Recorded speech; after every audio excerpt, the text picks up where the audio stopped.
आज मैं आपको एक मज़ेदार कहानी सुनाने जा रही हूँ। एक शहर में यज्ञदत्त नामक ब्राह्मण रहता था।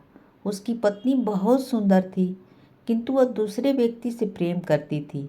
वह अक्सर अपने प्रेमी को अच्छे अच्छे पकवान बनाकर खिलाती थी। ब्राह्मण को अपनी पत्नी के चरित्र पर पहले से ही शक था।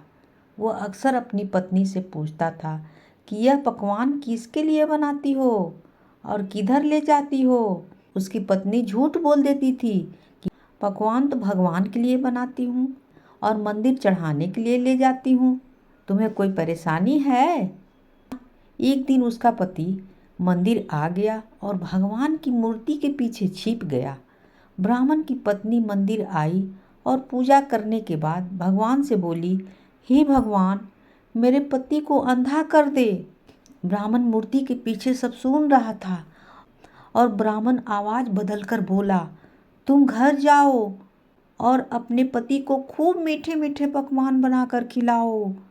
इससे उसे मधुमेह की बीमारी हो जाएगी और वह धीरे धीरे अंधा हो जाएगा। ब्राह्मण की पत्नी ने बोली कि हाँ ठीक है, ऐसा ही करूँगी भगवान, और वह घर चली जाती है। ब्राह्मण की पत्नी को लगा कि सचमुच भगवान ने उससे यह बात कही है।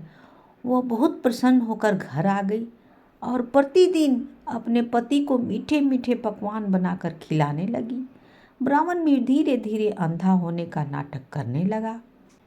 ब्राह्मण की पत्नी को लगा भगवान की कृपा से उसका पति अंधा हो रहा है। अब वह अपने पति को अंधा समझकर उसी के सामने अपने प्रेमी को घर बुलाने लगी।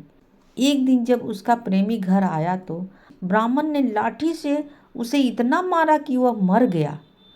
ब्राह्मण ने अपनी चरित्रहीन पत्नी के नाक और कान काटकर घर से बाहर निकाल दिया। भागो यहाँ से, ऐसी पत्नी मुझे ज़रूरत नहीं है।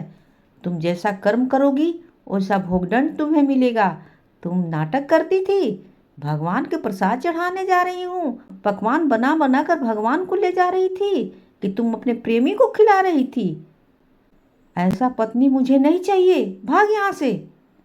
इस कहानी से हमें यह शिक्षा मिलती है कि कभी किसी के साथ विश्वासघात नहीं करना चाहिए।